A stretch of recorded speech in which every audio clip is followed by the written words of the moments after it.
Today, Moscow is a metropolis of over 11 million people.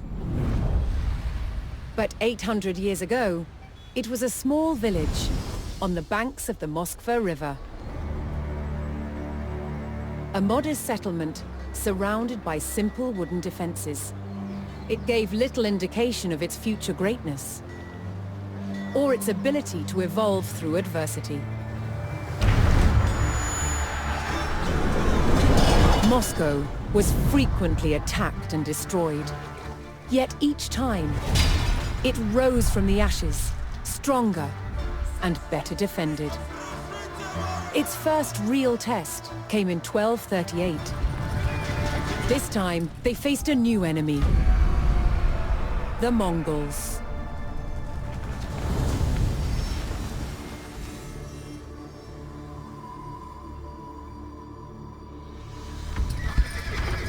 Moscow had been largely unaware of the growing threat in Central Asia.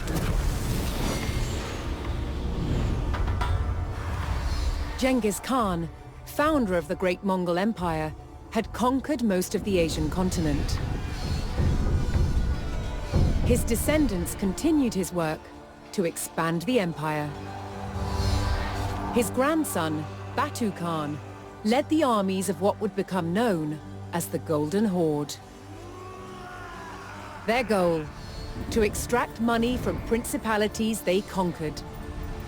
One by one, states in the region, known collectively as the Rus, fell to the Golden Horde. Moscow was next. In 1238, the Mongol Golden Horde surrounded Moscow and besieged its wooden walls. It would only hold out for 5 days. Moscow burned. That could have been the end of its story, but the people of Moscow were resilient. They would not give up their home or their control of the Moskva River, an important trade route. They began to rebuild and strengthen Moscow's defenses. Yet one question remained: would the terror return?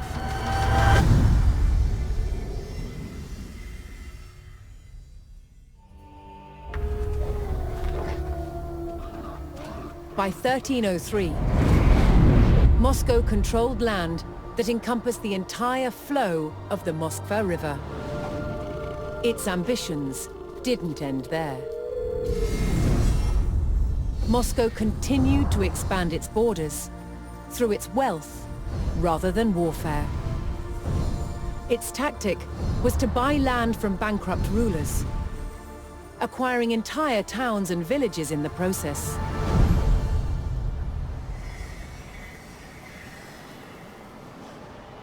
As Moscow was still a vassal of the mighty Mongol Empire, it had to send envoys to pay them tribute. And Moscow's ever-expanding borders meant more and more revenue for the Mongols. But not everyone was content with the rise of Moscow.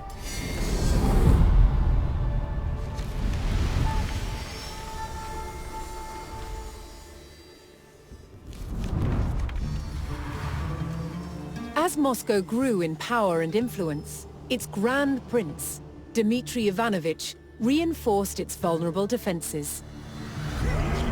Its wooden fortress, the Kremlin, was rebuilt. This time, in stone.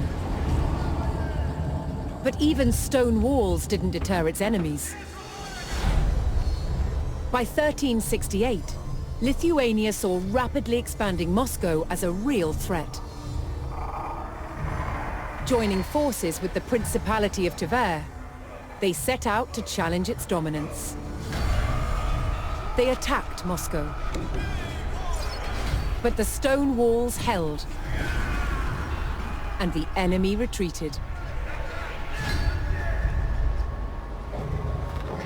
Tension between the factions refused to die down. In 1370, Moscow marched on territories belonging to both Tver and Lithuania. igniting a full-blown war. Years of bloody conflict ensued, until Moscow's Grand Prince Dmitry Ivanovich finally defeated both enemies. Yet Moscow was still a vassal of the Mongol Empire, which still demanded tribute. Moscow must keep up the payments or face retribution.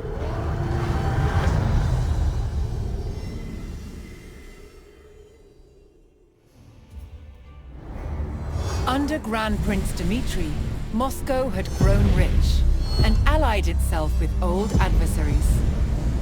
Together, the Rus allies were ready to challenge the dominance of the Mongols and stopped paying them tribute.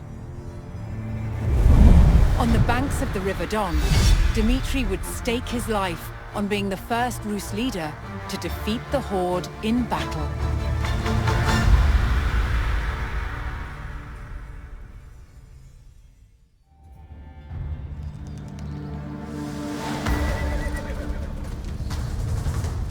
On the morning of September 8, 1380, at Kulikovo, the Moscow-led Rus army defeated the Mongols for the first time. One of the key battles of the medieval age, it was a transformative event in the rise of Moscow as the future capital of Russia.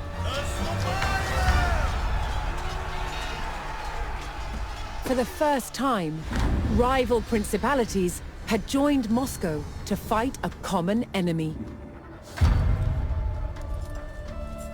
Now, many Rus principalities began to see themselves as one. Future leaders of Moscow would draw on the memory of this battle to claim their supreme political position in Russia.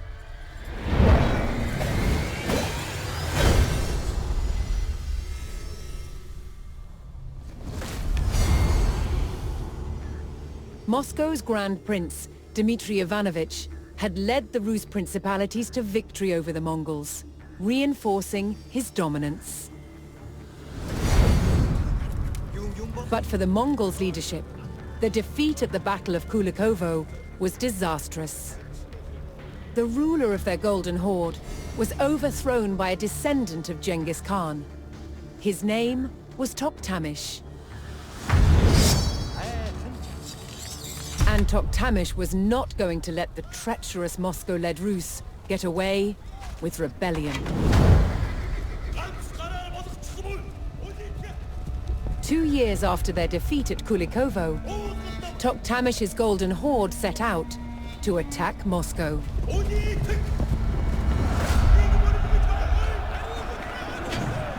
The city had not felt the wrath of the Mongols for more than a century. That was about to change.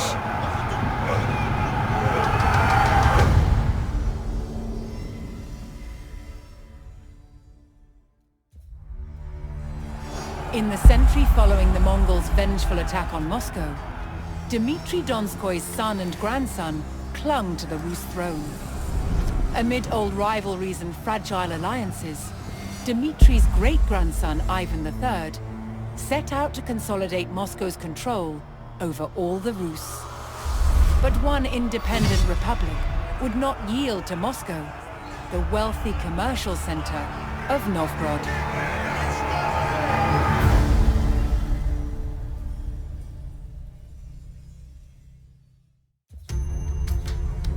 While Ivan III consolidated Moscow's power, the Golden Horde was succumbing to discord. Seizing on this weakness, Ivan withheld tribute, equipped his men with firearms, and marched to meet the army of the Khan. On the banks of the Ugra River, the Rus stood defiant, prepared to contest over 200 years of Mongol dominance.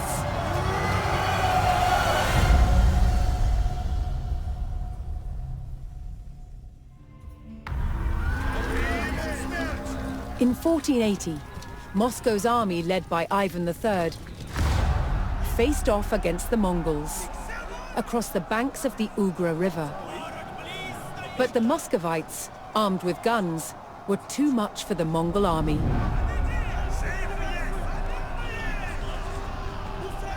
When the Mongols realized reinforcements weren't coming, they retreated. Now Ivan III was free to pursue his ambitions to expand Moscow even further.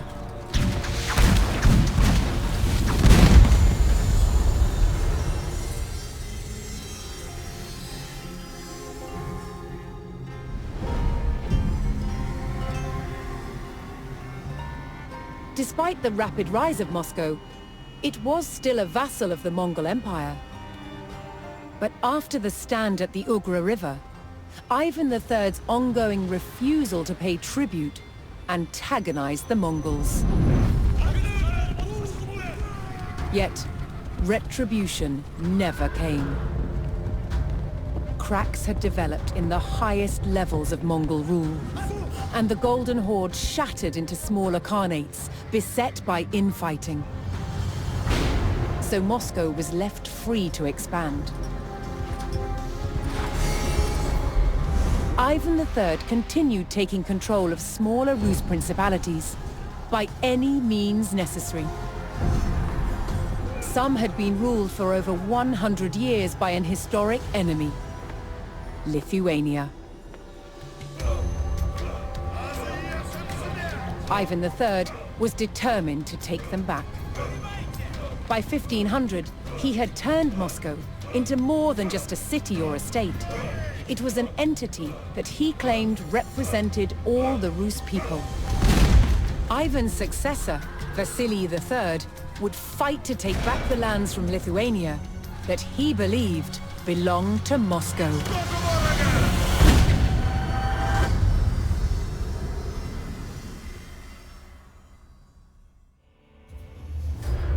Following Moscow's growth in the west, Ivan IV ascended the throne and took up the eastern expansion plans of his ancestors. The Tatar Khanate of Kazan lay just across the border. But the Tatars had resisted many Rus sieges in the past. In his final attempt to capture the Tatar lands, Ivan would deploy bold new strategies.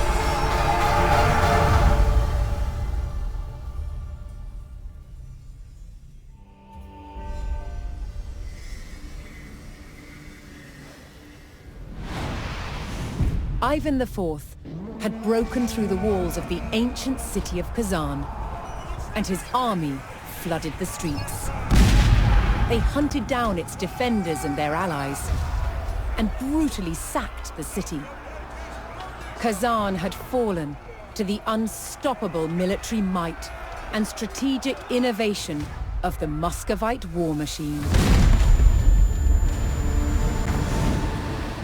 In the years that followed, Ivan IV waged war after war to bring vast new territories under Moscow's rule. By 1547, he had declared himself the first Tsar of all Russia. And his never-ending fight for territory set the course for those who ruled after him.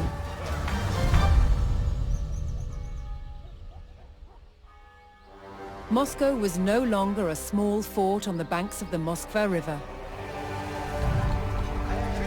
It had survived centuries of Mongol oppression and wars with its neighbors. Its evolution from fort to city to state and to empire would continue.